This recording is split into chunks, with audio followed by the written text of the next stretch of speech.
La Bibliothèque nationale de France. Dans le cadre des cours méthodiques et populaires de philosophie, François Julien propose une séance intitulée « L'œil écoute ». L'œil écoute.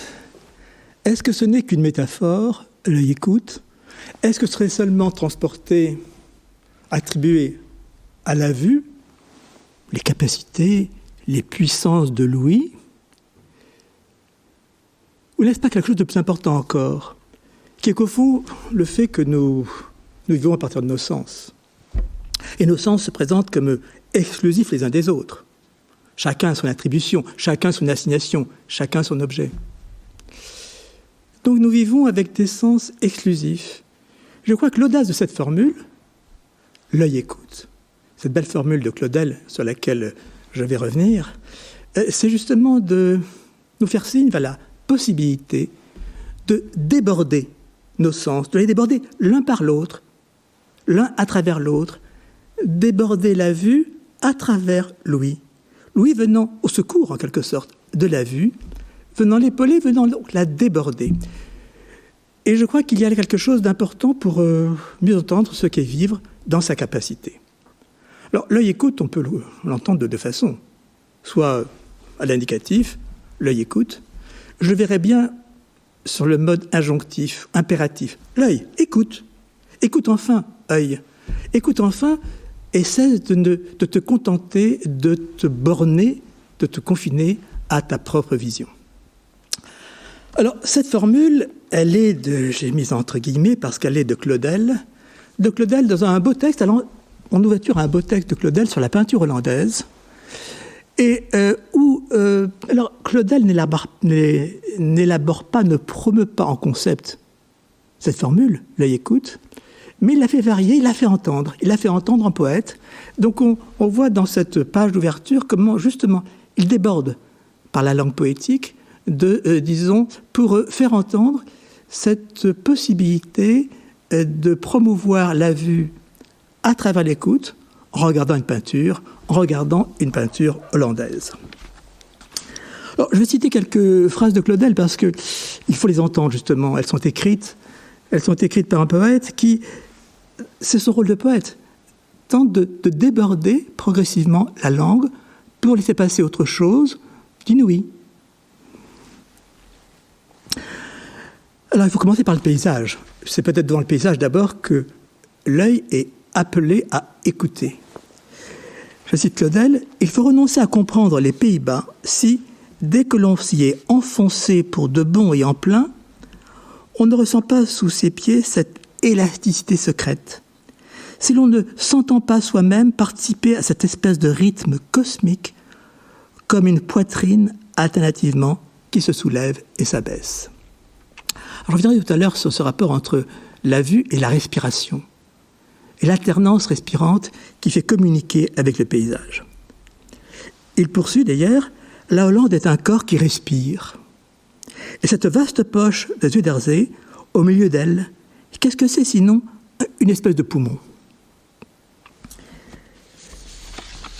Un peu plus loin, à propos d'un tableau, Coup de canon de Van der Velde, il nous dit « Il y a comme un commandement enjoint à l'immensité circonférente de cette superposition altière de vergue et de voile. » Nous avons là une de ces peintures que l'on écoute encore plus qu'on ne les regarde. Comme si donc écouter devenait le verbe premier, avant même le regard, pour décrire cette possibilité de la contemplation d'une peinture. Et il poursuit en disant ceci, « Je crois en effet que nous comprendrions mieux les paysages hollandais, ces thèmes de contemplation. N'oublions pas que paysage est un terme qui vient de la Hollande, de la peinture hollandaise, ou du croisement entre la peinture hollandaise et la peinture italienne au tout début de la Renaissance. En France, c'est un mot qui est né au milieu du XVIe siècle. Et donc, c'est bien la peinture qui a inspiré la pensée du paysage, la peinture hollandaise notamment. Ces sources de silence qui doivent leur origine moins à la curiosité qu'au recueillement. Donc, une opposition de la curiosité de la vue, recueillement de l'ouïe. Et comment faire donc que notre vue soit recueillante et pas seulement curieuse, pas seulement cherchant à observer, mais commençant d'entendre. Si nous apprenions à leur tendre l'oreille, donc aux peintures, en même temps que par les yeux, nous en alimentons notre intelligence. Donc on aurait deux facultés, les yeux, la curiosité, l'intelligence. Ça, c'est le grand choix grec. Et puis, de l'autre côté, recueillement, écoute et capacité à entendre quelque chose qui est de l'ordre du vide. C'est ce que dit la phrase suivante. Vide et plein, couple important, même, disons, essentiel dans la pensée chinoise, et Claudel, bon connaisseur de la Chine, leur fait écho. Donc, dans cette peinture, c'est l'énorme importance, je cite, des vides par rapport au plein. Et l'on voit peu à peu, j'allais dire que l'on entend la mélodie transversale, comme une flûte sous des doigts experts, comme une longue tenue de violon, se dégager de la conspiration des éléments. Donc Louis vient bien déborder la vue, secourir la vue, par une dimension qu'il dit transversale, globale, englobante, conspirante, ambiante, qui permet donc de la déborder. Alors, si je commence par Claudel et cette mise en rapport de Louis et de la vue, c'est parce qu'il s'agit de remuer, de bouleverser en quelque sorte, en tout cas d'inquiéter, ce qui a été le grand parti pris de la pensée européenne, et d'abord de la pensée grecque, qui est la primauté de la vue. C'est ce que t'étais pas. C'est cette sorte de choix implicite, de parti pris tellement assimilé qu'on ne le voit plus, qui est que la vue est le sens premier. Le sens premier par sa capacité, et qui doit conduire notre conduite, et la conduire bien sûr vers l'essentiel, aux yeux des Grecs en tout cas, qui est la connaissance. Donc il faut revenir sur ce parti pris grec, européen, de la primauté de la vue, du regard sur les autres sens. Et tout ce que cela ensuite a induit, qui fait une grande part de ce qui a été la formation de notre esprit en Europe.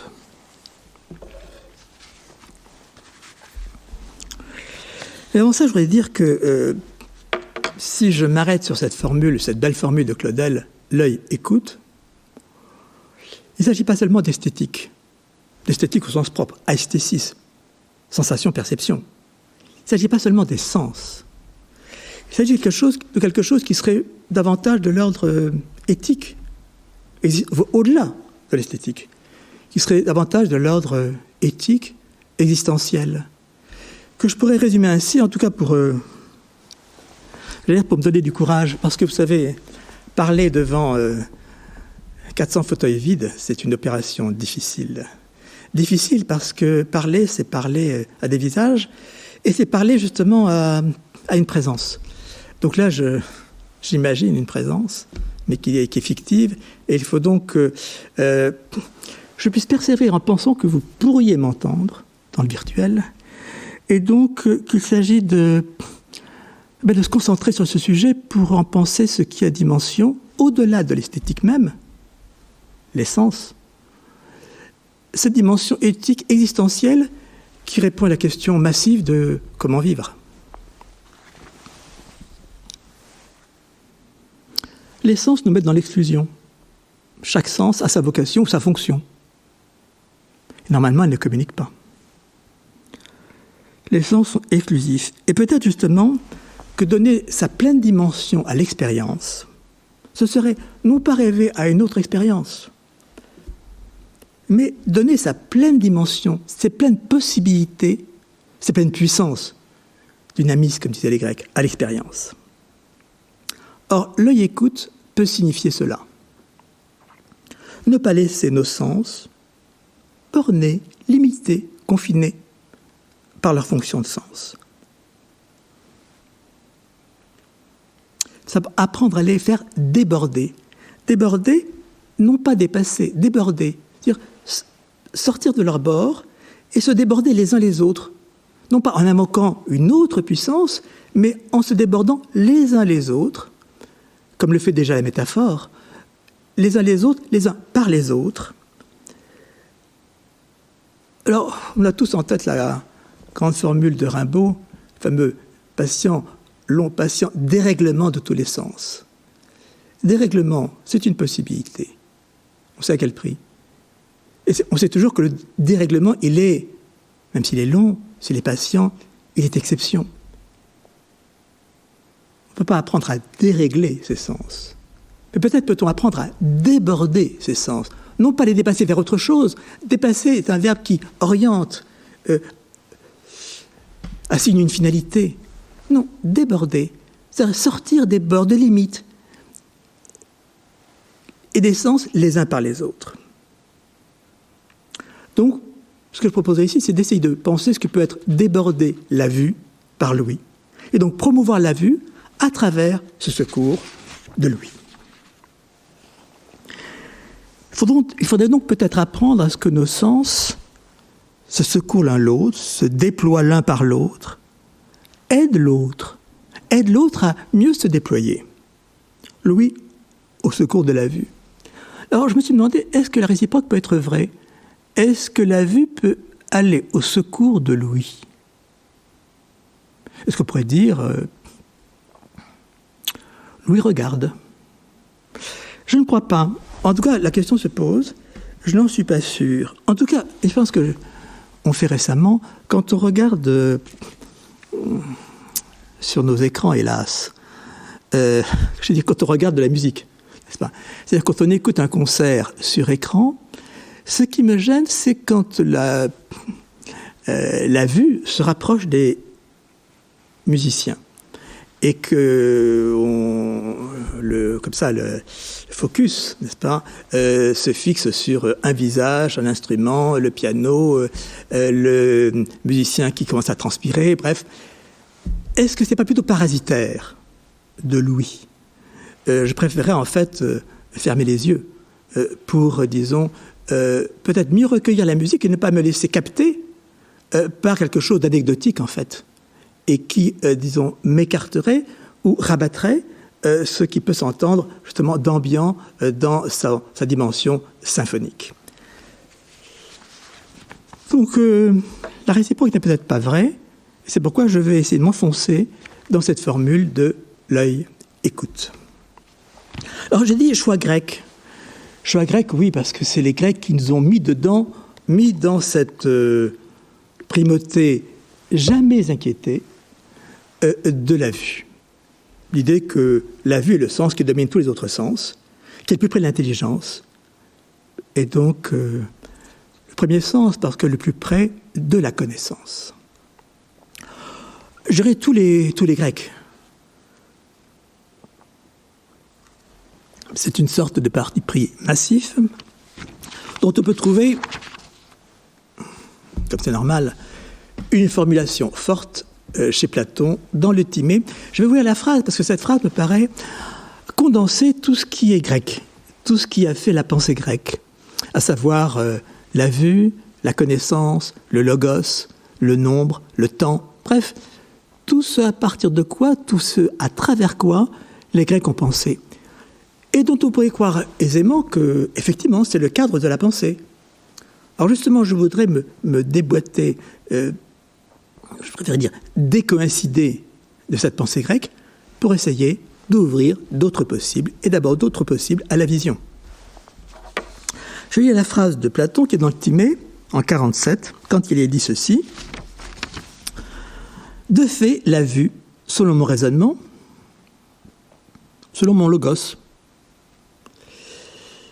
a été créée pour être à notre profit le principe de la plus grande utilité. » Bon, cela déjà n'est pas neutre. C'est l'utilité qui est en cause. On peut dire que les sens nous aident à vivre, nous aident à jouir. C'est pas qu'il y a un plaisir des sens qui se suffit à lui-même. Non, tout de suite, c'est bien qu'une utilité est en vue, cette utilité, cette Ophélia, ça sera celle de la connaissance. Il y a cette idée grecque qui est une sorte de grand a priori, c'est que les choses doivent servir à quelque chose. Elles doivent avoir une finalité. Comme dit Aristote, je me promène pour la santé. Je regarde pour apprendre. Est-ce vrai ? Est-ce qu'il n'y a pas, disons, un usage, et même pas un usage, une jouissance beaucoup plus vaste en amont en deçà de ce qu'on peut ensuite, comme ça, discerner comme usage singulier. Je reprends Platon, car de tous les discours que l'on peut faire maintenant sur le monde, voilà on trouve le philosophe. Le philosophe qui fait des discours, qui produit des logoi sur le monde. Il n'est pas dit penser, il est dit parler, plutôt produire des discours, des logoi. Comme si la vocation même de la pensée, c'était de produire du logos, c'est qu'effectivement, la philosophie fait. Un sage peut rester en silence, un philosophe parle. Là, je suis en train de vous parler. Donc, sur le monde, nul n'aurait pu être tenu si les hommes n'avaient jamais pu voir ni les astres, ni le soleil, ni le ciel. Mais dans l'éclat actuel, ce sont les jours et la nuit, les mois, les périodes régulières des saisons, les équinoxes, les solstices, toutes choses que nous voyons, qui nous ont procuré l'invention du nombre, fourni la connaissance du temps et permis de spéculer sur la nature de l'univers. Donc on voit décliner au fond tous les grands motifs de la pensée grecque. Les logoi, les discours que nous produisons, cette connaissance que nous prenons du monde par la vue et qui permet de poser des nombres et donc à partir d'eux de concevoir le temps, le chronos. Aboutissant à quoi ? À cette enquête sur la nature de toute chose. Platon dit « Perites, tupantos, phuseos, zetessin ». Donc sur la recherche de la nature, phusis, du tout. Là, le choix grec est je dirais, complet, parfait, et finissant sur cette quête, zetessis, quête, enquête, de ce qui est la nature des choses. Il y a là un choix essentiel qui est celui de penser donc la pensée comme recherche, ce qui là nous écarte de la grande option de la sagesse. La recherche comme recherche de la vérité à travers cette capacité de connaissance, et de connaissance qui est celle du tout, parce que le philosophe c'est l'homme du tout, c'est le spécialiste de l'universel, c'est l'homme du concept, bref, qui ne s'attache pas à telle ou telle chose particulière, mais qui s'élève par l'abstraction à ce tout. Donc je dirais en quelque sorte, tout est dit. Tout est dit de ce qui fait la pensée grecque, de ce qui est notre héritage de pensée, et qui donc nous impose ce qui pour nous est devenu une banalité, en tout cas une banalité de la philosophie, à savoir que la vue est le sens premier. C'est Platon, mais c'est toute la pensée grecque, à preuve ce qui est l'ouverture de la métaphysique d'Aristote. La grande page d'ouverture de la métaphysique, quand Aristote nous dit cette chose assez monstrueuse d'ailleurs, que tous les hommes aiment naturellement connaître, comment Aristote justifie-t-il cet énoncé premier, d'ouverture, première phrase liminaire de la métaphysique, que les hommes aiment naturellement connaître? Bien, il justifie cet énoncé à partir des sens, justement. Puisque la connaissance est inscrite au départ dans nos sens, et que nos sens sont dominés par un sens premier, qui est la vue. Oui, cet énoncé d'Aristote, liminaire, première phrase de la métaphysique, les hommes aiment naturellement connaître, j'ai dit monstrueuse, le mot est un peu violent, mais vous savez quelle révolte il a suscité dans la pensée moderne européenne, chez Nietzsche, chez Deleuze, enfin c'est parce qu'au fond, est-ce qu'on aime naturellement connaître? N'est-ce pas une illusion? Est-ce qu'on ne préférait pas ne pas connaître, mais qu'on se heurte à la nécessité de connaître, n'est-ce pas? Qu'il y a quelque chose qui nous provoque. J'en prends une expérience simple. Quand les Grecs ont découvert l'incommensurable en mathématiques, ils ont fait comme s'ils ne connaissaient pas. Ils ont fait comme s'ils pouvaient éviter. Et le premier à avoir découvert l'incommensurable, on l'a, paraît-il, jeté par-dessus bord, où on lui a levé un tombeau symbolique, parce qu'on aurait préféré ne pas entrer dans cette difficulté de l'incommensurable mathématique, faire comme si de rien n'était. Donc cette assertion, les hommes aiment naturellement connaître, il faut la fonder. Et Aristote le fait à partir des sens, donc, qui sont donc ce stade élémentaire de l'expérience, et parmi eux, un qui domine, plus près du cerveau, qui est la vue. Je cite la suite. Et plus que toutes les autres, les sensations visuelles. Donc c'est les premières lignes de la métaphysique d'Aristote. En effet, non seulement pour agir, mais même lorsque nous ne nous proposons aucune action, nous préférons, pour ainsi dire, alors toujours le pour ainsi dire d'Aristote, ça c'est Aristote qui évite les pensées radicales, en quoi il n'est pas platonicien, qui, disons, lime un peu ces formules ou les adoucit, le retire le tranchant d'affirmation pour justement rester davantage au stade de l'expérience commune. Oh, c'est poseipein, n'est-ce pas? Pour ainsi dire. Donc nous préférons, pour ainsi dire, la vue à tout le reste. Nous préférons la vue à tout le reste. Donc privilège de la vue. La cause en est que la vue est, de tous nos sens, celui qui nous fait acquérir le plus de connaissances et nous découvre une foule de différences. Donc l'utilité est bien la connaissance. On aurait pu penser que les sens nous servent à autre chose.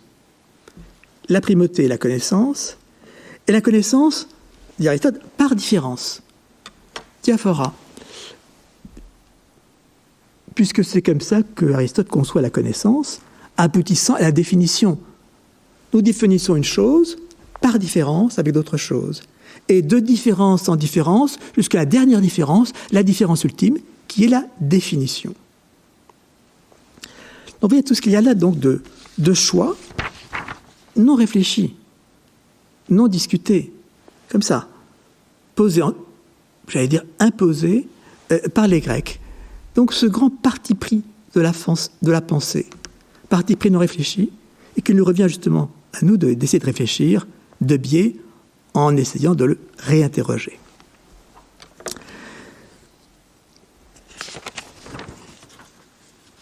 Et c'est vrai que tout notre vocabulaire intellectuel, venu des Grecs, est un vocabulaire de la vision, lié à l'œil. Tous nos grands mots, je dirais, de la philosophie, sont liés à l'œil. D'abord, le mot idée. Idée, ça vient du grec idéa, on retrouve la racine id. Id, comme dans eidenai. Donc, c'est idée, c'est ce qu'on voit. Une vue de l'esprit, comme on dit. L'idée est donc une vision. En quoi donc l'intellectuel, la pensée, se trouve directement, comme ça, branchée sur le visuel. Mais idéa, ce grand mot grec, se déploie de l'aspect visuel à idée mentale. Et donc c'est ça le grand segment constitutif dans l'élaboration de la pensée grecque, de ce visuel à l'intellectuel comme idéal. Et les termes voisins, idéa, eidos, tout cela partit du même vocabulaire du visuel. De même, théorie, en grec, c'est voir.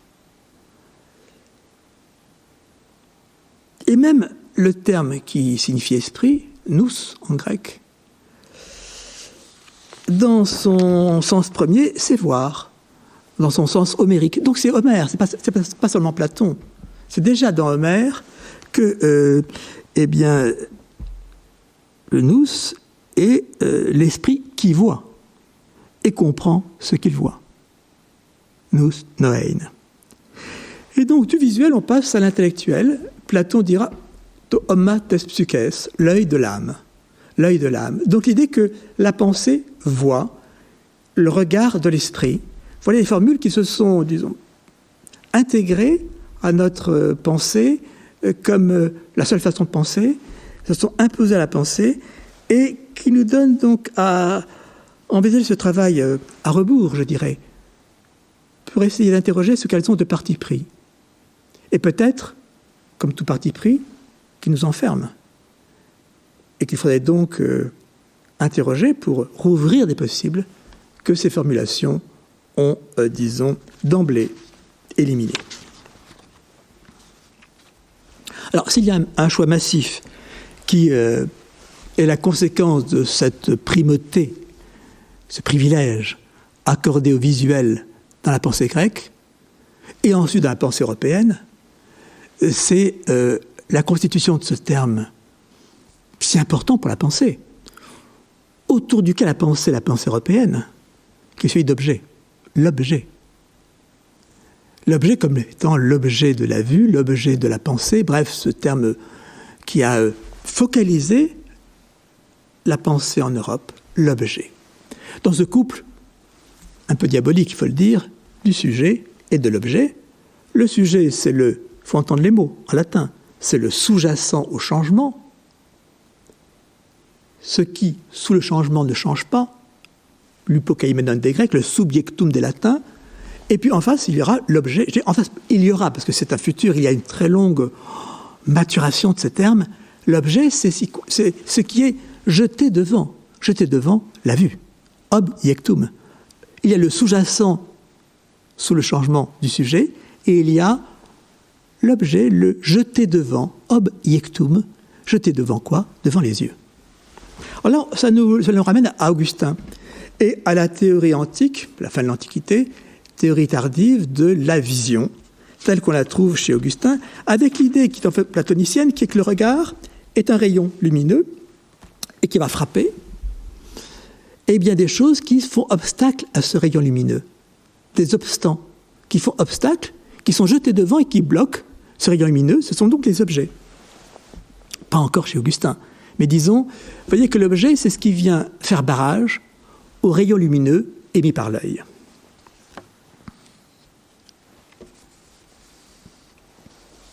C'est ce qu'il dit Augustin, je cite un passage d'Augustin. Notre œil émet un rayon, donc, par lequel nous touchons tout ce que nous voyons.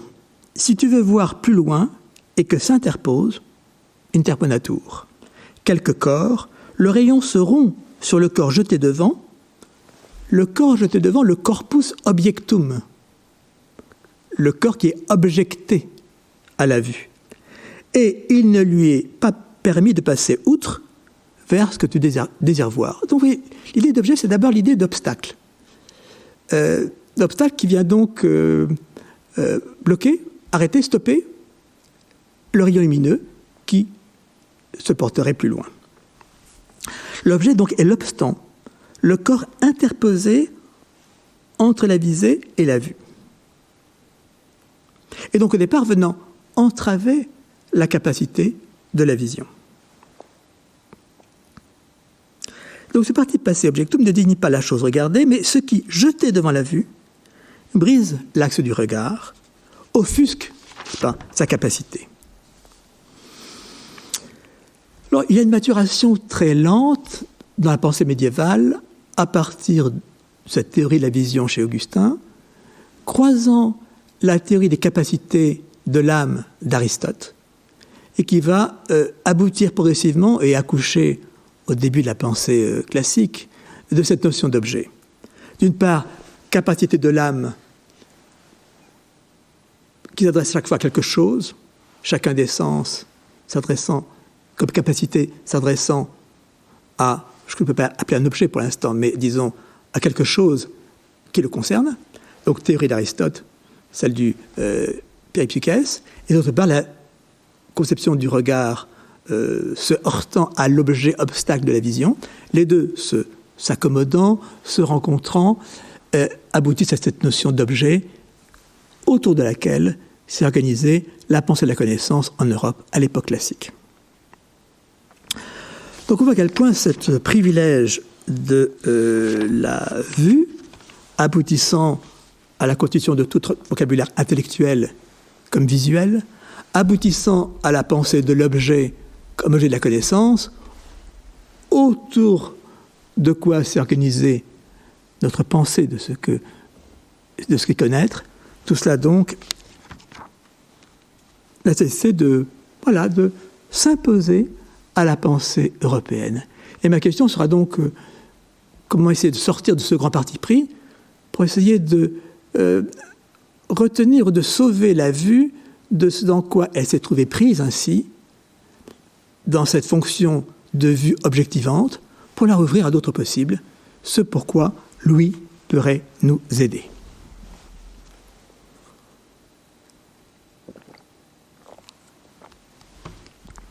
Alors, est-ce qu'il était possible, au sein même de la pensée européenne,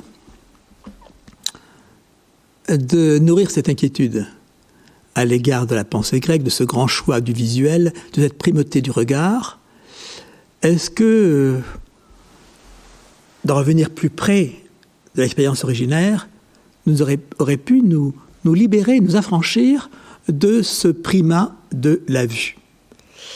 Bien, si on se tourne vers la phénoménologie, dont c'est la vocation, revenir à l'expérience originaire, la Urerfahrung, bien on voit qu'il n'en est rien.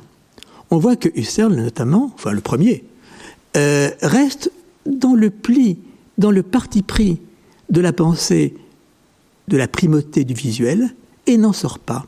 Et même ne songe pas à l'interroger, alors que tout son effort est d'écrire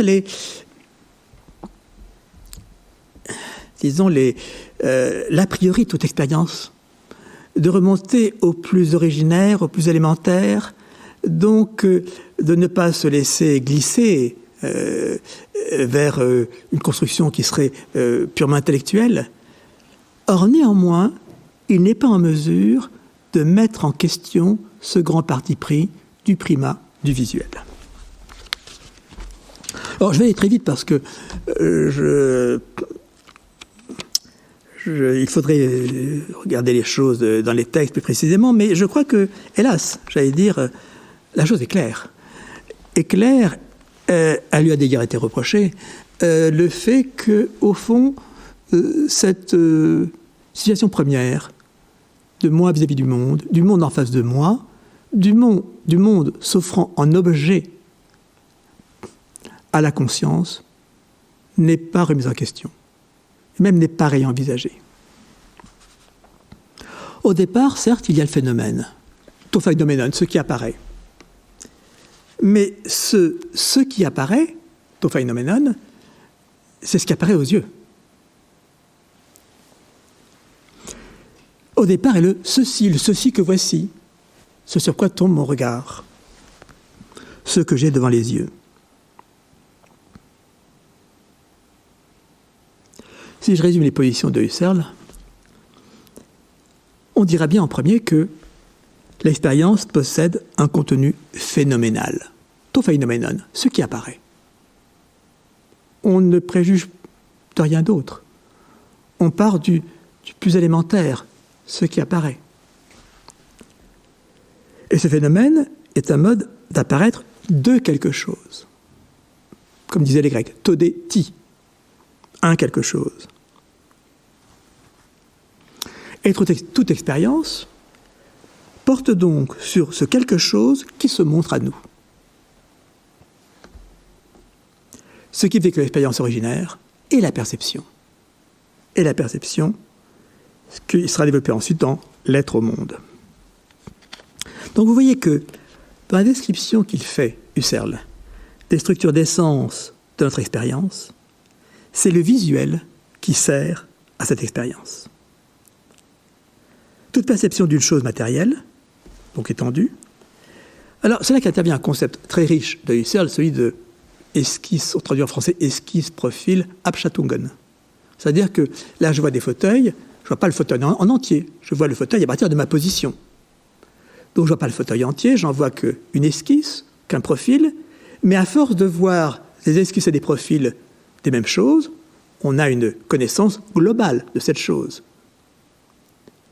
Mais vous voyez que ce qui n'est pas remis en question, c'est le fait que ce soit le visuel qui soit constitutif de ceci que voici, cette chose devant moi, cet objet pour la conscience. Husserl ne le remet pas en question.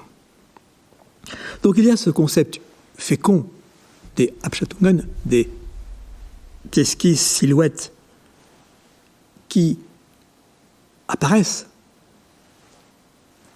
qui sont donc phénomènes, s'offrent phénoménalement à nous, mais en même temps, et donc c'est le flux de ces perceptions par esquisse, par profil, qui progressivement forment notre conscience des objets, reste que ce statut de l'objet comme étant l'objet visuel, donc appréhendé par une perception du regard, non seulement n'est pas remis en question, mais Husserl n'imagine pas, alors qu'il fait tant d'efforts pour remonter aux structures d'essence a priori de l'expérience, il fait tant d'efforts pour remonter dans cette originaire, eh bien, il n'a pas l'idée, il n'a pas l'imagination de se décaler de ce grand choix du visuel.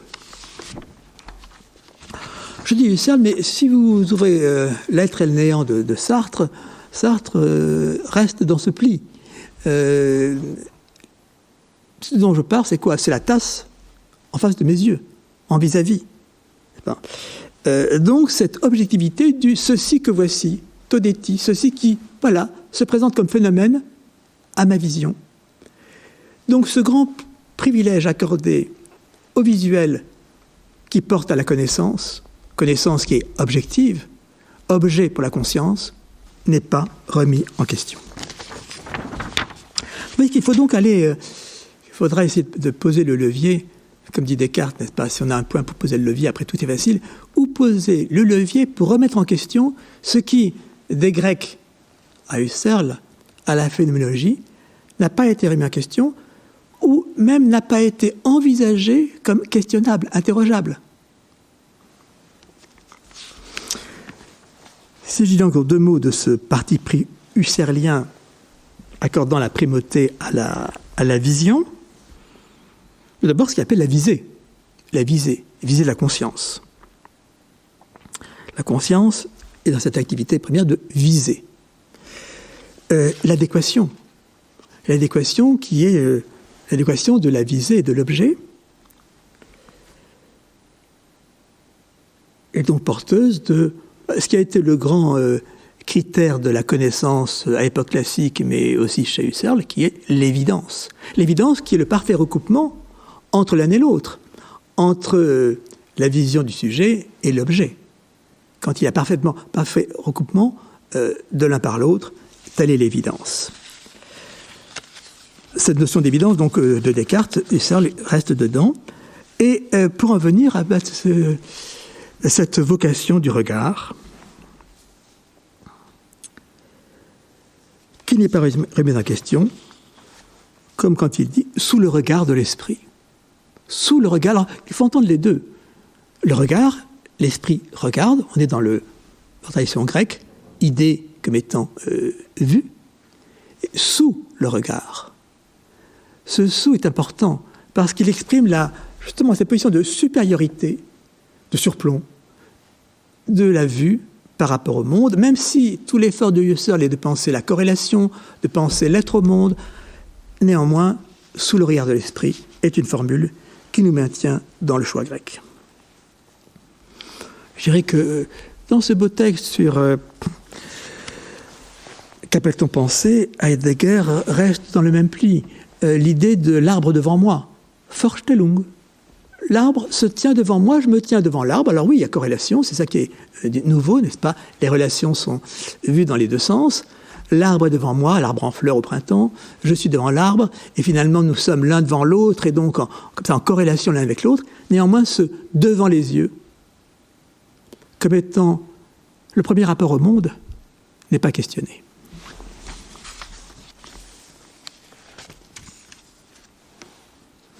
Serait-ce donc la dernière naïveté de la philosophie, qu'on pourrait dire enfin occidentale, que de ne pas mettre en question ce primat du regard, aboutissant au regard de l'esprit,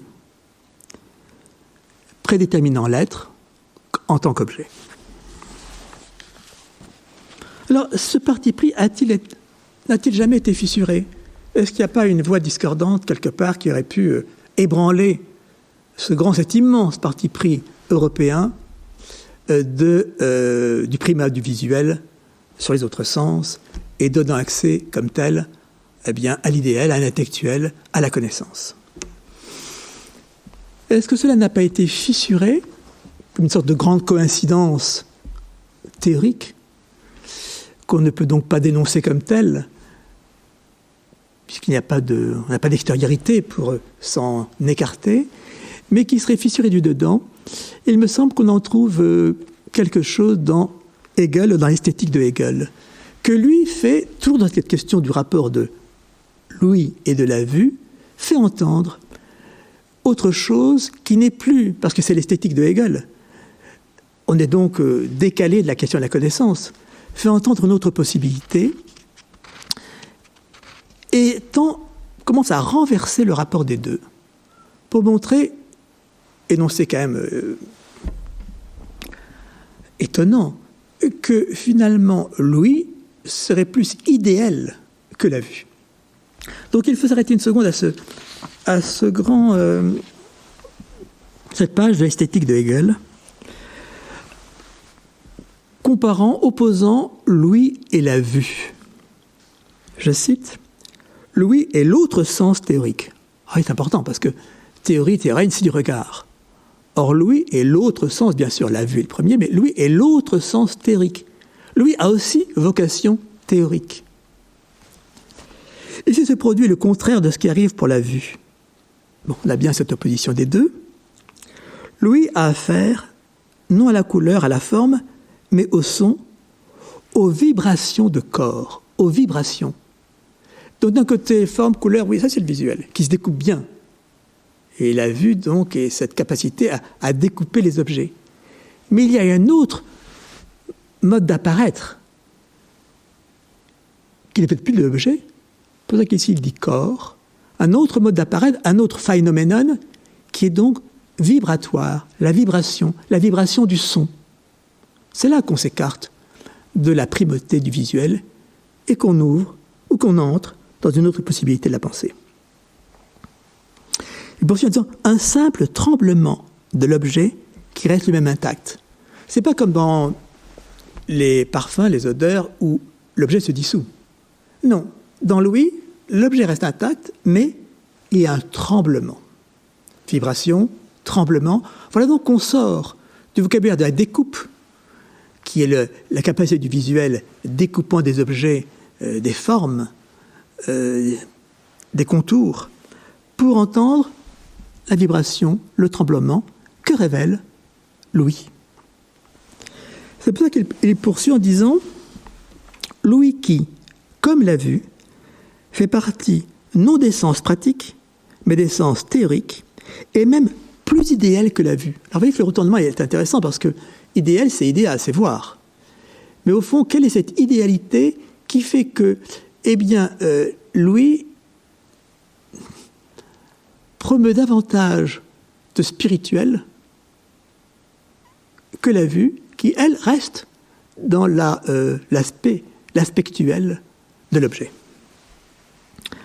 Car étant donné que la contemplation calme, désintéressée des œuvres d'art, loin de chercher à supprimer les objets, les laisse au contraire subsister tels qu'ils sont, là où ils sont, ce qui est saisi par la vue n'est pas l'idéal en soi, mais persévère au contraire dans son existence sensible. Donc la vue reste dans le sensible,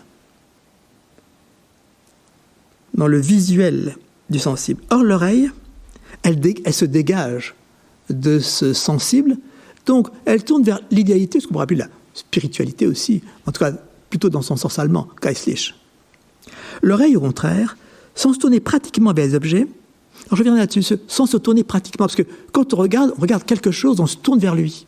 Il y a donc une focalisation sur l'objet lui-même. L'oreille, elle nous dégage de cela, elle décante de ce sensible, plutôt du fait que le sensible offusque les sens. L'oreille, au contraire, sans se tourner pratiquement vers les objets, perçoit le résultat, pratiquement, donc vous voyez, pour que c'est théorique, perçoit le résultat de ce tremblement intérieur du corps, par lequel se manifeste et se révèle, non la figure matérielle, mais une première idéalité venant de l'âme. Donc c'est l'ouïe qui laisse passer, à travers le tremblement, à travers cette vibration appréhendée, qui laisse passer quelque chose de plus, décanté, dégagé, spiritualisé, on se rapproche de l'âme. Les Grecs disaient, les yeux, c'est ce qu'il y a de plus proche de l'esprit, du cerveau. Donc c'est les premiers sens, puisque le plus en rapport avec la connaissance. Mais justement, là, un autre registre ici apparaît, qui est l'âme, zèle. Et donc le spirituel, et l'ouïe nous fait accéder davantage à ce spirituel que la vue qui, elle, reste, disons, dans le focal, dans le local, le focal dans ce qui a forme, particulière, et qui reste donc entièrement clos dans le sensible, alors que Louis peut commencer à s'en dégager.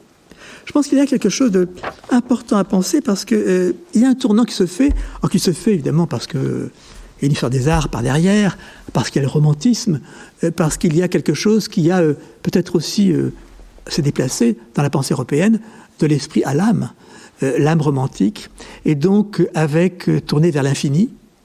Or, les yeux ont quand même la fonction première de délimiter.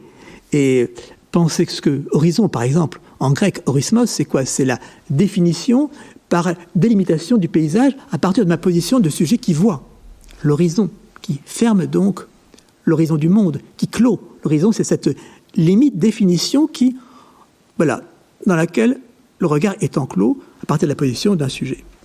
Donc il y a quelque chose, une grande mutation qui commence à s'amorcer et qui me paraît à réfléchir pour essayer justement d'enrichir la vision de ce qu'elle avait peut-être trop facilement exclu à son départ. Alors c'est vers quoi je vais essayer d'aller, à savoir rouvrir la vision, rouvrir la vue, la déborder pour faire apparaître d'autres ressources en elle, grâce à l'appui de Louis, qui puissent donc permettre de déployer ces capacités du visuel, comme quand nous regardons une peinture, comme quand nous regardons un paysage. Alors, je vais essayer de le faire, parce que vous voyez la difficulté qu'il y a à décaler, à décoincer du dedans de la tradition européenne cette primauté accordée au visuel,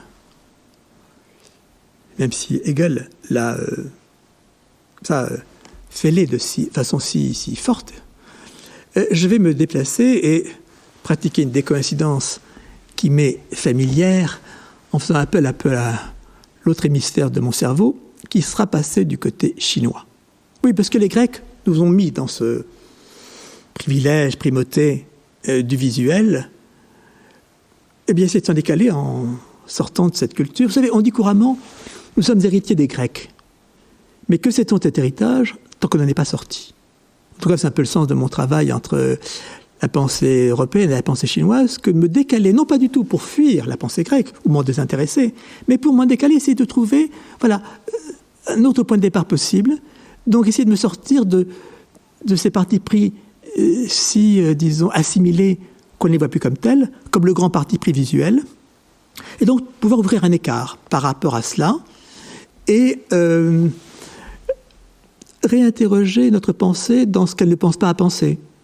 Autrement dit, interroger son impensé. C'est-à-dire ce qu'on ne pense pas, ce à quoi notre pensée est adossée, et que par là même, elle ne peut pas penser. Donc, détour par une autre pensée pour essayer de me décaler de cette primauté, ce primat du visuel dans la pensée européenne. D'abord, ce qui apparaît, c'est que la vue, c'est le sens dominateur, impérieux. La vue impose. Et elle assume une initiative. On pose son regard sur. On dit sous son regard. Commander du regard. Donc il y a cette fonction dominatrice, de commandement, de surplomb. Et à partir de là, il y a une attitude conquérante. Ma vue va chercher dans le monde, conquérante, déterminante, construisant l'objet. Donc un sens qui se présente comme conquérant, déterminant, construisant l'objet. La vue est sélective. Je regarde ici ou là. Elle est sélective, elle privilégie, et bien sûr, elle me sépare du monde. Le ceci qui est devant moi, je ne suis pas lui.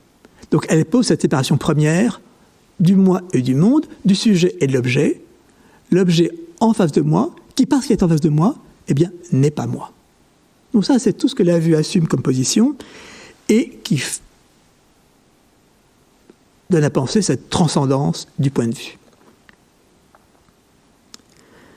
C'est à cet égard qu'on pourrait opposer Louis comme étant non pas dominante, impérieuse, s'imposant, conquérante, déterminante, mais comme réceptrice, accueillante. Je dirais plus précisément disponible. Mais il faudrait essayer de porter ce terme disponible, un peu familier, de la langue familière au concept, pour penser ce que peut être la disponibilité comme, disons, attitude de la conscience, y compris dans la connaissance. On dit tendre l'oreille. C'est pas poser son regard sur, c'est donc cette sorte d'attention vigilante, d'ouverture. D'ouverture, d'entendre. Et donc, l'ouïe n'est pas privilégiante, mais elle est ambiante. Elle laisse passer l'immanence. Je le reprendrai tout à l'heure. Alors, je vois que cette opposition, elle peut déjà nous mettre en rapport avec un grand écart entre la pensée européenne et la pensée chinoise. Je dirais d'un mot, l'Europe a privilégié la vue comme sens premier, la Chine a placé l'ouïe avant la vue. Serait-ce que dans la langue la plus commune aujourd'hui, pour dire intelligent en chinois, zhongming, on dit entendant, voyant. Entendre avant voir. On dit par binôme, la pensée chinoise pense par binôme, mais donc l'ouïe est posée comme première. Entendre, c'est-à-dire recueillir, accueillir, capter de façon large, diffuse, et non pas aller chercher dans le monde pour poser son objet et dans cette attitude, je dis, conquérante, n'est-ce pas, dominante de la vue. Peut-être même qu'on pourrait développer cette opposition, plutôt cet écart entre pensée européenne et pensée chinoise, oui, écart entre philosophie et sagesse. Le mot sagesse est un terme dont je me méfie un peu, qui a tellement été abusivement employé, et surtout par l'idéologie du bonheur, du développement personnel, nous sommes sages, enfin, etc. Bon, purement idéologique. Mais on pourrait essayer au contraire de donner un sens plus rigoureux à ce que serait sagesse, en pensant que la philosophie serait sous le primat du regard, encore chez Husserl, et que la sagesse serait plutôt une pratique de l'écoute. On sait bien dire familièrement, le sage, c'est celui qui sait écouter. La sagesse, donc, du côté de l'écoute, donc de la, non pas de la saisie, non pas de la conquête de l'esprit, mais de l'accueil, de la disponibilité. Et donc, je ne veux pas évidemment forcer le trait, mais si vous avez vu des peintures de sages chinois, vous voyez qu'ils ont de tout petits yeux, la peinture classique, et de longues oreilles, n'est-ce pas ?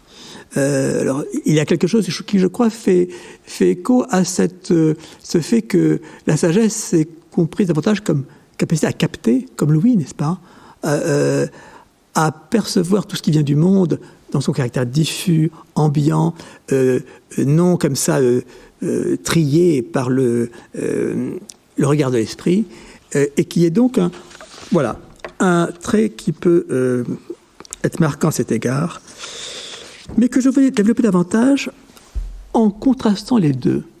Je dirais, la vue, c'est le sens du local et du discontinu. On regarde ici ou là, local, focal, et du discontinu, j'ouvre les yeux, je ferme les yeux. L'ouïe serait le sens inverse, non pas du local, mais du global. Je perçois derrière la tête. Il n'y a plus de devant. Le fameux arbre devant mes yeux ou la tasse devant moi. Non, justement, l'ouïe, c'est l'appréhension, non pas locale, mais globale, ambiante, même indifférente dans cette capacité de captation. Et puis, l'ouïe, c'est le sens du, non pas discontinu, mais continu. On dit fermer l'oreille, on entend encore. Donc, je pousse encore plus loin l'écart en question, je dirais. Et pourquoi c'est un choix grec, la vue ? Parce que c'est le choix de l'être, la détermination dans l'être. Donc, détermination, limite, objectivation, tout ce qui est le choix du visuel. Alors que l'ouïe serait du côté, non pas de la pensée de l'être, mais du processus, du processuel, de ce qui est en cours, du flux. Et ça, c'est le grand parti pris de la pensée chinoise, le flux. Le flux est donc du processuel. Donc l'ouïe comme le sens non pas local mais global, non pas discontinu mais continu. J'aime beaucoup ce vers de Baudelaire. Entends ma chère, entends la douce nuit qui marche. Ben oui, c'est cela, n'est-ce pas ? La douce nuit qui marche, on l'entend. La nuit, on ne voit plus, mais on entend la douce nuit qui marche. Donc voilà, quelle est cette écoute qui nous met dans le processuel, l'écoulement des choses, et que porte donc là Louis. D'ailleurs, si je reste sur le terrain chinois, paysage en chinois, j'ai déjà eu l'occasion de le dire, je crois, ici. Nous, on dit pays, paysage, ce que l'œil découpe dans le pays. La Chine dit les montagnes et les eaux, montagne, eau, la montagne qu'on voit, l'eau qu'on entend. Donc il y a corrélation, là encore, du visuel et l'auditif entre la montagne et l'eau. Mais je voudrais m'arrêter à un texte que je trouve magnifique, un texte chinois du Zhuangzi, sur cette question de l'écoute, pour essayer justement de dépayser notre pensée et, disons, la porter à penser ce qu'elle n'a pas pensé à cause des partis pris premiers de la pensée grecque, ce qui n'est pas une façon pour moi de critiquer la pensée grecque, ça n'a aucun sens, vu son inventivité et son caractère génial d'essor de la pensée, mais pour s'en décaler, pour décoïncider de la grande coïncidence dans laquelle la pensée grecque nous a installés. Alors ce texte, il est dans le Zhuangzi, un grand penseur du IVe siècle avant notre ère, et comme une sorte de dialogue fictif entre Confucius et son disciple Yan Hui. Et le disciple interroge le maître sur ce qu'on pourrait traduire l'abstinence de l'esprit. Et il y a une formule, les textes chinois, vous savez, sont concis. Et je vais rester au plus près du chinois, comme j'ai considéré Platon en grec. Les pensées, il faut les aborder dans les langues. Le disciple demande donc, qu'est-ce que c'est que, puis-je oser vous demander, formule chinoise, ce que c'est que l'abstinence de l'esprit? Et Confucius répond, concentre-toi, ne pas écouter avec l'oreille, mais écouter avec l'esprit. Bon, en chinois, c'est le cœur, l'esprit, on ne distingue pas les deux. Donc ne pas écouter avec l'oreille, ce qui serait trop encore enclos dans le sensible, mais écouter avec l'esprit. L'esprit, donc, nous dégageant de ce sensible. Pense à Hegel, n'est-ce pas, se tournant vers l'idéalité, spiritualité. Mais l'important est la formule qui suit. Donc, ne pas écouter avec l'oreille, mais écouter avec l'esprit. Ne pas écouter avec l'esprit, mais écouter avec je dis le mot en chinois, qi, souffle, flux, respiration. Donc ne pas écouter avec l'esprit, mais un stade au-dessus, puisqu'on est dans un processus d'abstinence, donc de formation de soi. Donc le stade élémentaire, c'est l'oreille, l'écoute par l'oreille. Un stade supérieur, l'écoute par l'esprit. Mais un stade encore supérieur, écouter avec, nos prépositions sont un peu gourdes pour le dire, avec le qi, c'est-à-dire le souffle, la respiration, le flux. Et cela est repris de cette façon. Le premier cas, l'écoute se limite à l'oreille. Dans le second cas, au-dessus, l'esprit se limite à quoi? À l'adéquation. Alors, je trouve ça très intéressant, parce que l'esprit, effectivement, sa maîtrise, c'est l'adéquation. C'est le fait que, entre l'idée et ce qui est vu, il y a recoupement. C'est l'évidence. Donc, l'esprit, c'est l'adéquation. Ce qui retrouve notre vieille définition classique de la vérité comme adéquation de la chose et de l'esprit, rei et intellectus. C'est le domaine de la vérité, disons, dans sa conscience commune. Mais il y a un stade au-dessus de l'adéquation. C'est quoi? Les Chinois, souffle, esprit, respiration. Non, souffle, flux, respiration, qi. Vide, accueillir les choses. Vide, évidement. Qi ye su dai wu zhi ye. Donc, ce niveau ultime, supérieur, au-delà de la perception purement sensible par l'oreille, au-delà de l'adéquation de l'esprit, il y a un stade supérieur qui est une écoute, qui, elle, est une écoute au niveau de ce qui n'est plus un objet possible, savoir souffle, respiration, flux. Et à ce niveau-là, on se rapporte aux choses aux choses, ça c'est vous voyez, notre vocabulaire occidental toujours un peu réifiant, on se rapporte aux choses sur le mode du vide, de l'évidement, du dégagement, de l'évacuation. Donc on a évacué le sensible opaque, on a évacué l'adéquation de l'esprit, et on est à un stade supérieur où on est dans un rapport aux choses qui est évidé, évacué, affranchi, et où peut circuler justement souffle, flux, respiration, chi en chinois. Alors si vous étiez devant moi, je vous dirais est-ce que vous comprenez, est-ce que vous suivez? Et vous ne l'êtes pas. Donc je peine un peu, si vous voulez, à essayer de faire entrer dans la langue européenne une formule chinoise si concise et qu'il faut lire en chinois parce que, évidemment, la syntaxe européenne les remet en logique européenne. Or, il faut percevoir en elle ce qu'il y a d'une gradation extrêmement subtile, donc du sensible dans son opacité, dépassé par, là il y a des dépassements, dépassé par un niveau intellectuel d'adéquation de connaissance, mais ce niveau intellectuel d'adéquation de connaissance, il est dépassé lui-même par un niveau supérieur où ce n'est plus l'oreille, ce n'est plus l'esprit, c'est le chi, le souffle qui est dans le monde comme en moi, cette respiration du monde comme de moi. On se souvient de la page de Paul Claudel quand il dit la terre en lente qui respire, n'est-ce pas? Donc cette respiration qui traverse et le monde et le moi, qui fait donc qu'il n'y a plus le moi face au monde, le moi face à l'objet, ce vis-à-vis du regard, tel que, disons, il a marqué la pensée et la connaissance en Europe, mais qu'il y a cette diffusion, pénétration, diffuse, ambiante, n'est-ce pas, qui est celle de souffle, flux, respiration, qui sont donc évidées de ce qui sera encore trop compact, y compris dans son adéquation, pour avoir cette capacité d'accueil, d'accueil, c'est-à-dire de ce que je vais penser comme étant la disponibilité de l'écoute, dont la vue pourrait, elle aussi, tirer parti. Bon, je ne sais pas si ce détour par ce texte du Zhuangzi a pu vous parler. Il me semble que on peut au moins entendre quelque chose, qu'il y a un au-delà à l'adéquation qui a été la grande logique du visuel.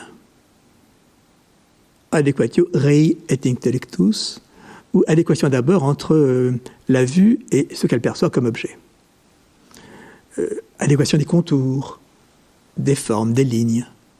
Qu'il y a un stade supérieur qui est celui de la communication, circulation, ce que porte la notion de chi comme flux, respiration, animation. Et c'est là que je voudrais essayer de serrer de plus près pour penser ce que pourrait être un regard qui tirait parti de cette capacité de se dégager de l'adéquation pour s'ouvrir à cette capacité de communication, respiration, bref, qui puisse se déployer dans sa ressource.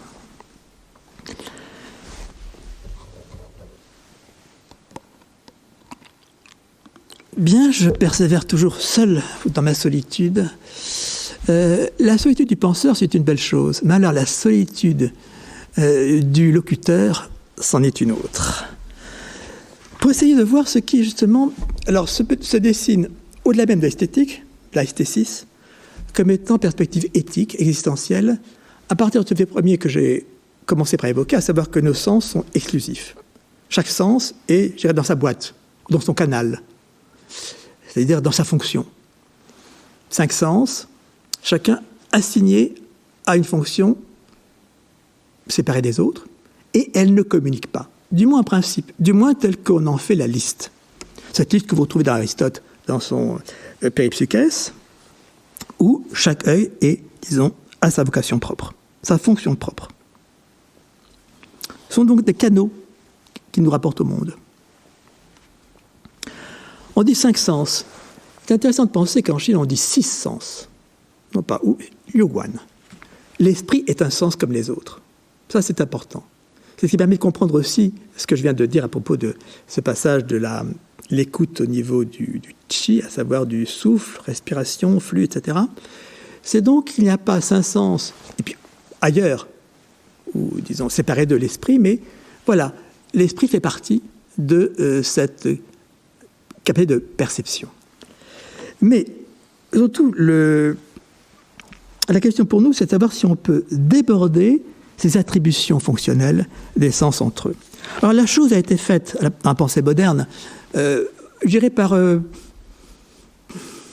incise, par remarque. Je ne la pense pas vraiment théorisée, mais disons que depuis Nietzsche, on ne cesse de bousculer cette répartition comme cela des sens, chacun de son côté, pour les croiser. Et donc introduire une sorte d'ironie à l'égard de leurs fonctions comme ça juxtaposées, et donc commencer à les déborder les uns par les autres. Alors je vais vous citer quelques formules prises au cours de ma lecture qui, disons, font entendre la volonté de, ce que j'avais déjà évoqué à partir de Hegel, de fêler cette sorte d'attribution stricte des sens, chacun dans sa fonction, stricte et je dirais triste, n'est-ce pas ? Chaque sens a sa besogne et n'en sort pas.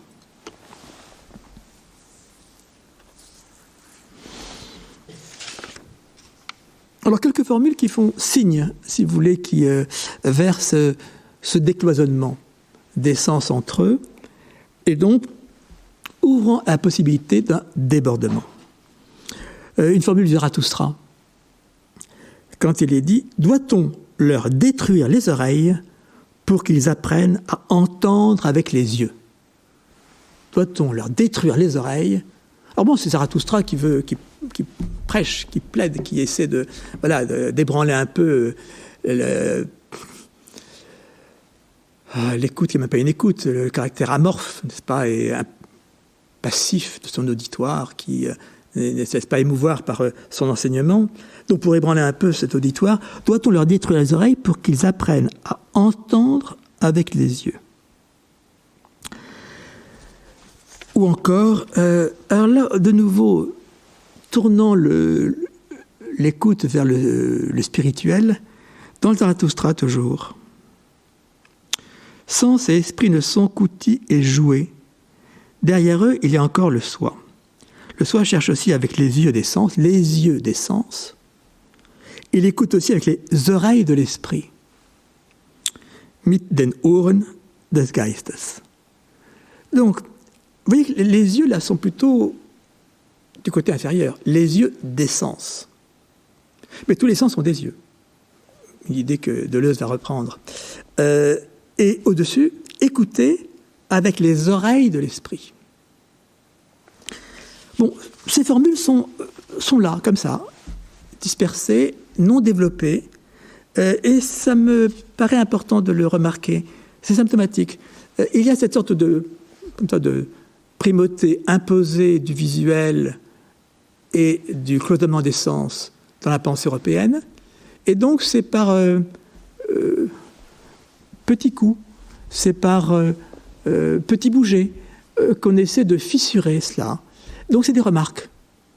Il n'y a pas de théorie de cela. Il y a des remarques un peu insolites, insolentes, chez Nietzsche. J'en trouve une autre chez Adorno, que je trouve belle comme telle, c'est dans les Minima Moralia, où Adorno nous dit, au fond, l'oreille perçoit ce qui est destiné à l'œil.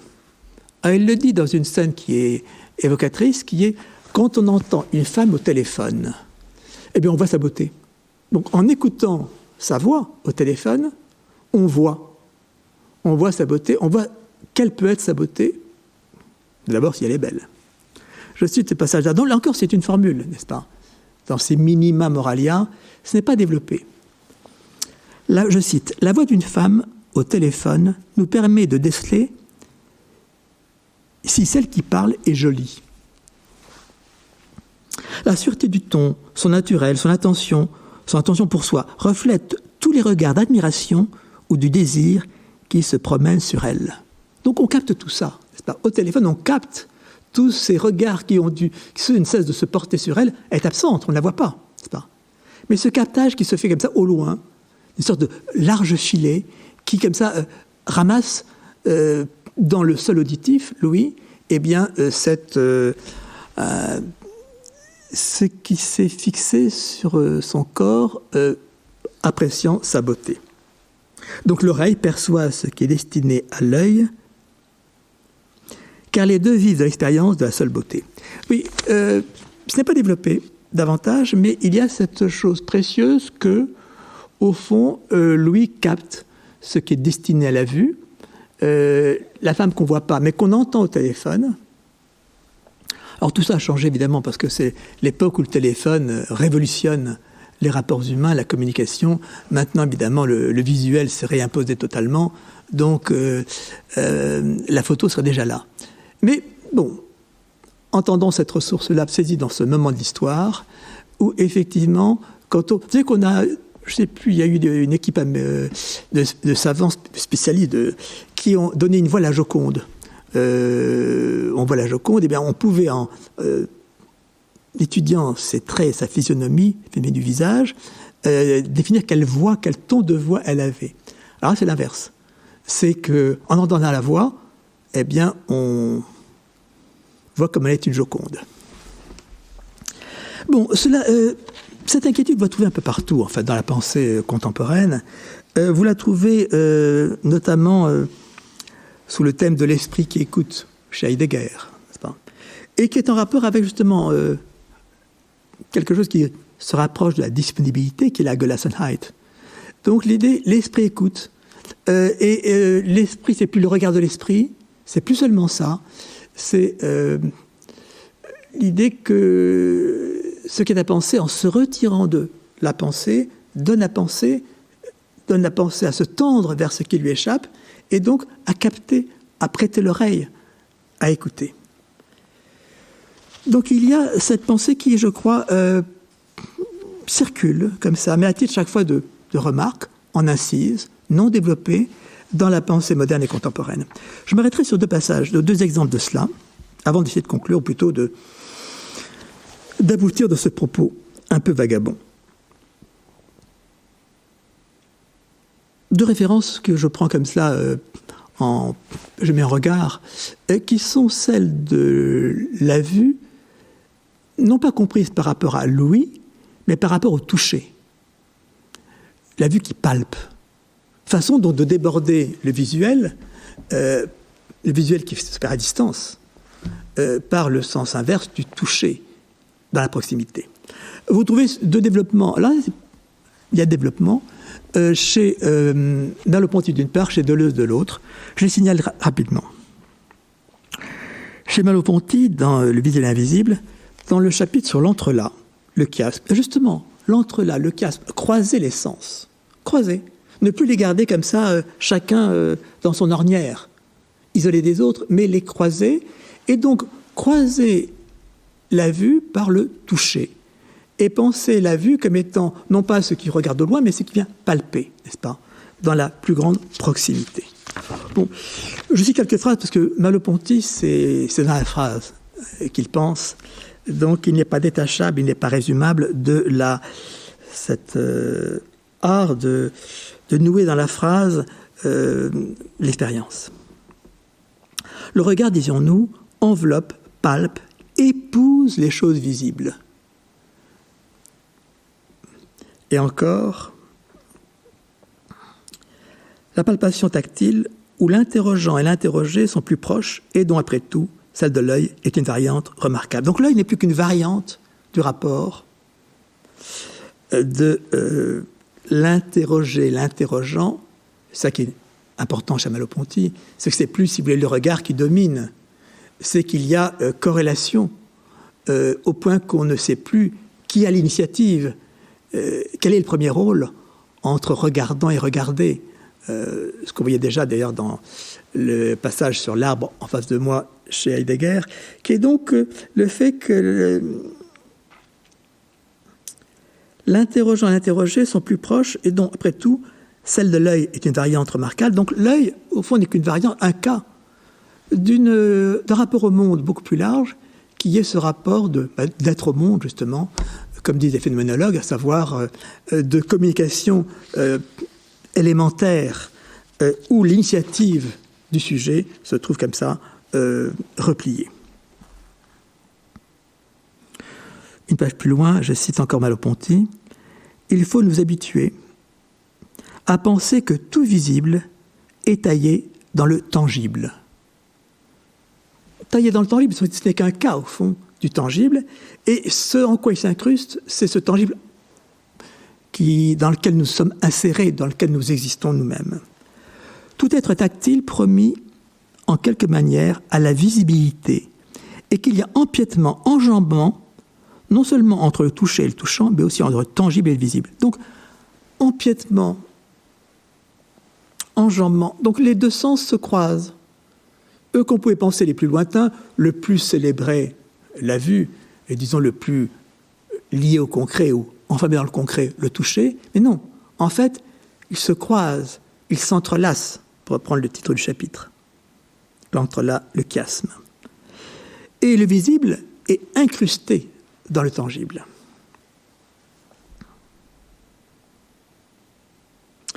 Un peu plus loin encore, puisque la vision est palpation par le regard, il faut qu'elle aussi s'inscrive dans l'ordre d'être qu'elle nous dévoile.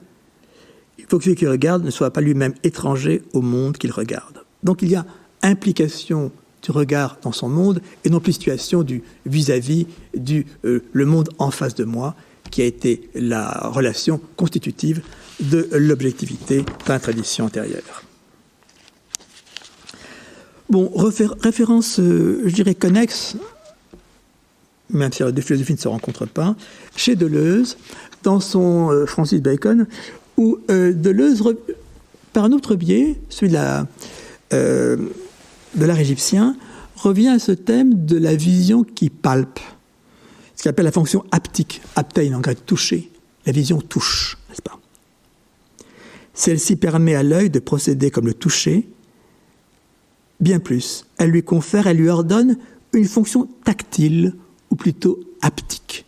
Tactile, haptique, haptein, toucher. Donc l'œil, au lieu d'être le sens du lointain, celui qui, à distance, peut percevoir, au contraire, comment il vient épouser les formes et les toucher, les palper. C'est donc une façon aussi de faire déborder la vision de son confinement comme cela traditionnel.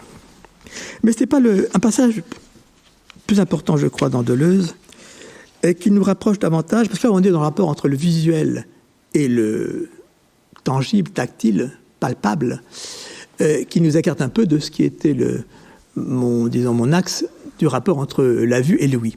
Mais, à propos du visuel, Deleuze dit aussi ceci. Toujours dans Francis Bacon, page 53. Et à propos de la peinture, elle investit l'œil. Donc c'est la peinture qui a l'initiative. Ce n'est pas l'œil qui regarde la peinture. La peinture va investir, c'est-à-dire se placer dans l'œil, investir et l'occuper. La peinture investit l'œil. Libérant les lignes et les couleurs de la représentation. Bon, vous savez, la grande obsession de Deleuze contre la représentation. La représentation, pour lui, c'est l'abomination même. Il ne cesse de vouloir renverser la pensée classique de la représentation. Donc il faut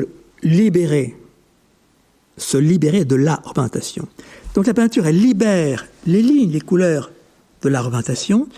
Elle libère en même temps l'œil de son appartenance à l'organisme. Bon, ce qui fait sens avec sa pensée du corps sans organe. Elle le libère de son caractère d'organe fixe et qualifié. Alors ça, c'est pas important. La peinture libère l'œil de son caractère d'organe fixe et qualifié par ce qui est sa fonction propre. L'œil devient, je cite toujours Deleuze, l'œil devient virtuellement l'organe indéterminé, polyvalent. Donc au lieu que l'œil soit vu dans sa détermination fonctionnelle de la vision, avec tout ce que j'ai dit précédemment du choix grec pour en faire le sens premier, privilégié, par la peinture, il y a un affranchissement de l'œil dans cette fonction comme ça, je vais dire sectaire, isolante, lui permettant de servir non pas comme organe de la vue telle qu'on la conçoit habituellement, mais de la vue comme organe indéterminé et polyvalent. donc débordant de sa fonction attribuée. Et je cite cette dernière formule que je trouve nous mettant en voie vers l'objet même de cette intervention.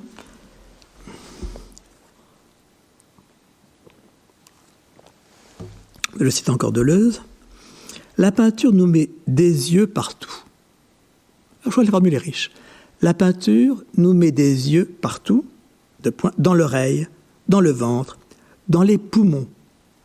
Entre parenthèses, le tableau respire, point de suspension, fermez la parenthèse. Là encore, c'est à titre de remarque. Mais le tableau respire, ça nous ramène à ce que j'ai lisé de Claudel en commençant, et à ce que, disons, pouvait dire la formule chinoise que j'ai commentée quand il est dit, au niveau du souffle, flux, respiration, le qi en chinois, que sur les modes du vide, il pouvait se rapporter aux choses. Donc il y a quelque chose que Deleuze la met entre parenthèses, avec des points de suspension, qui ne développe pas.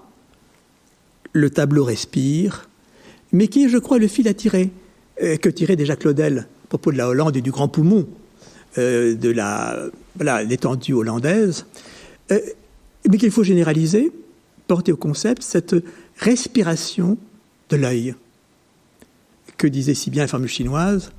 Cette respiration, c'est capacité de l'œil à saisir ce qui est le flux, la respiration, et non pas borné à la circonscription, délimitation du visuel comme horizon. Alors c'est ce que je voudrais essayer de prolonger dans le bref instant qui me reste, pour essayer de ne pas rester au stade de la remarque, de l'incise, mais de penser qu'il y a effectivement une vocation à concevoir ce débordement des sens dans une perspective d'abord esthétique, cette des sens eux-mêmes, mais éthique, existentielle, qui serait donc à déployer pour décoïncider, se décoincer du grand privilège de la vue instauré par la philosophie en Europe. Je dirais donc qu'il est heureux de décloisonner ou de déborder les sens, de ne plus les comprendre de façon exclusive, chacun s'enfermant en lui, confiné en lui, et qu'il le faut pour déployer l'expérience, lui donner sa plus grande dimension, son extrême dimension. Non pas seulement parce que les sens pourraient se répondre, fameuse conception des correspondances, telle que dans Baudelaire, vous vous souvenez, correspondance, les parfums, les couleurs et les sons se répondent, c'est pas seulement qu'ils se répondent entre eux, les sens, mais comment comprendre un sens à partir d'un autre, non plus donc exclusivement en lui-même, mais comprendre un sens à partir d'un autre, permettant de se déborder lui-même. Qu'un sens instruise l'autre, qu'un sens apprenne de l'autre pour se promouvoir, pour se déployer. C'est ce qu'on a vu dans les dernières formules entre la vue et le toucher. La vue apprend du toucher. Bon, j'ai cité Merleau-Ponty, j'ai cité Deleuze à ce sujet. Alors, entre l'ouïe et la vue, est-ce qu'on peut aussi développer ce débordement-là? C'est donc la question. Qu'est-ce que la vue peut apprendre de l'ouïe? En quoi l'ouïe peut-elle inspirer la vue pour que la vue se libère de son astreinte, de sa contrainte? Sa contrainte qui est de se projeter dans le monde pour y constituer, identifier des objets. Donc pour émanciper la vue de sa fixation locale et scrutatrice, de sa fonction par la même objectivante, observante, qui a servi d'assise à la connaissance. Je trouve dire à cet égard qu'il y a une notion qui nous porte à penser cela, en critiquant la définition classique, mais encore actuelle, du paysage. Je suis toujours étonné que la définition du paysage dans le Petit Robert, dans sa dernière version, soit cette définition. Il est dit paysage, définition donc, partie d'un pays que la nature présente à un observateur. Partie d'un pays que la nature présente à un observateur. Vous voyez que le paysage est conçu encore comme au départ de cette notion au XVIe siècle, dans un rapport d'observation, rapport sujet-objet. La nature se présente comme objet à l'observateur, observé, objet, obstacle. On est toujours dans ce ob de la confrontation, de la séparation donc.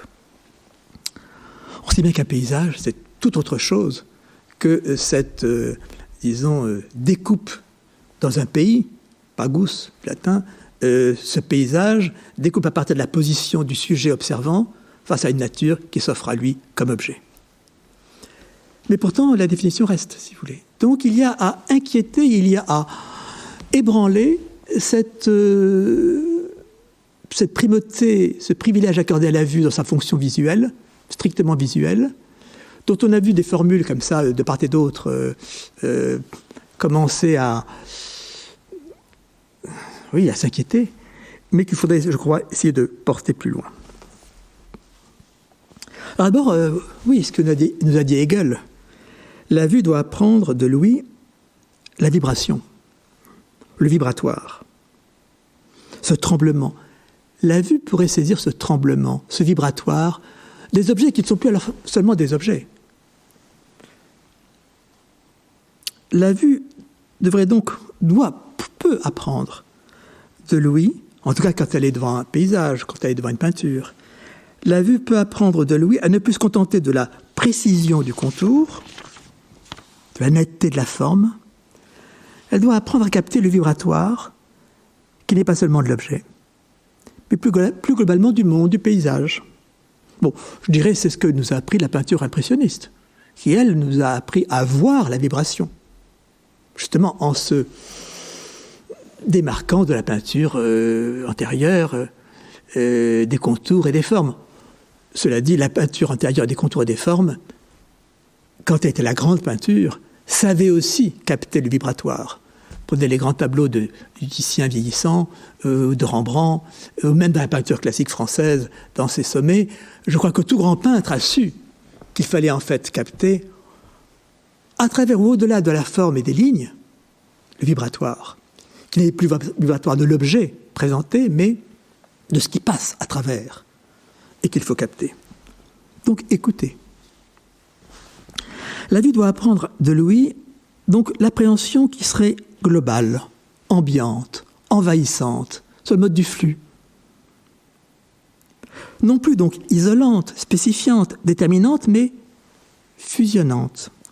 L'atmosphère, l'ambiance, terme encore si peu développé, ambiance, dans notre langue. Malgré fonction fusionnante, alors on pensera à Seurat, au pointillisme, n'est-ce pas, à cette capacité pour la vue de faire fusionner et non pas seulement d'isoler. Ou à travers l'isolation, justement, d'appeler dans l'isolation au débordement de cette isolation par fusion de ce qui est globalement peint.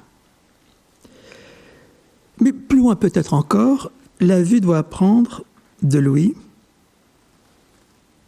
se rapprocher de l'ouïe, pour dépasser l'adéquation.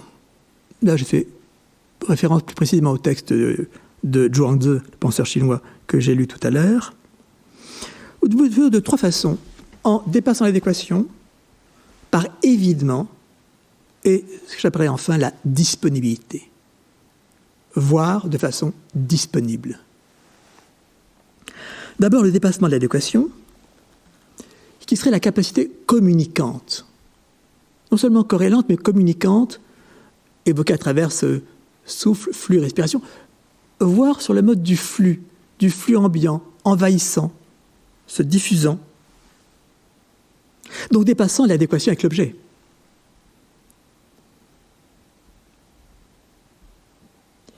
Ce qui est la richesse de ce terme chinois de qi, au sens de flux, respiration, communication. Donc, voilà, percevoir au niveau du flux. En amont, donc, du visuel objectivé, précisé, isolé. Non, en amont de ce stade, au niveau du flux qui fait communiquer et qui, donc, voilà, s'appréhende comme ambiance, Oui, une belle formule en chinois quand il est dit que les rochers sont racines de nuages. Au fond, ce que je traduis du chinois par souffle, respiration, flux, c'est ce terme qui, ce chi, c'est quand il se condense, coagule, forme les corps, et quand il se dilue, forme l'esprit. Donc au fond, que le visuel puisse évoluer entre l'aspect opacifiant de l'objet, de l'obstacle, et l'autre pôle, celui de ce que Hegel appellerait idéalité, c'est-à-dire celui de l'évanescence, du flux qui traverse, anime, et n'est pas seulement circonscrit ponctuellement dans les objets. Bon, c'est ce que j'entendais dans la remarque de Deleuze, quand il dit « La peinture nous met des yeux partout, où le tableau respire ». Cette vue qui apprend de Louis à être communicante, circulante, respirante, je crois que la peinture qu'on appelle si faussement abstraite, je pense à Kandinsky par exemple, nous apprend à la percevoir, à l'appréhender. Et l'évidement, c'est-à-dire ce que la vue doit évider d'elle-même, évacuer d'elle-même pour se déployer en vue, en vision possible. De quoi doit-elle se vider ? Je dirais d'abord se vider de l'intentionnalité, se vider de la visée. Et c'est en quoi, effectivement, la phénoménologie de Husserl nous maintenait dans le visuel classique, c'est que la vue, pour s'ouvrir aux ressources d'un paysage ou d'un tableau, doit s'affranchir de la visée, de l'intentionnalité, bref, on est encore dans le vocabulaire de Husserl. Et puis, se libérer aussi, c'est vider, se évacuer le prévu, ce qui est vu avant qu'elle regarde. Nous avons toujours un regard qui est déjà habité par du vu d'avant, du prévu, si je joue ainsi. On a toujours prévu avant de voir. Donc, éviter, se libérer la vue de ce qu'elle ne sait de projeter de déjà vu et qui l'empêche effectivement de voir. C'est ce que j'ai appelé la disponibilité, en reprenant la formule sur le mode du vide se rapporter aux choses. Donc penser une vue qui se rende disponible. Cela, à la formation de Louis. À l'encontre de l'association de la vue et l'intentionnalité, désintentionnaliser sa vision et la libérer de ce qui est toujours prévu dans la vue. Je dirais en somme, il faut rendre la vision, cela à l'école de Louis, en s'inspirant de Louis, à sa capacité de capter la vibration, le tremblement. Rendre sa vision à sa capacité, c'est-à-dire au fond, oui, parce que cette capacité est dans la vision, mais nous ne cessons de la rabattre. Donc il faut rendre la vision à cette capacité qu'elle a en elle, mais qu'il faut déployer, capacité communicante, insufflante, respirante, et non pas isolante, objectivante, etc. Il faut l'évider de tout ce qu'il y a de projeté, de déjà vu, faisant obstacle à la vue, la libérer de ce qu'elle a d'intentionnel, pour lui apprendre à commencer d'écouter. Et par là, déborder notre expérience, dans l'expérience, l'ouvrir par croisement et inspiration des sens entre eux. Donc, non pas rêver d'autres expériences,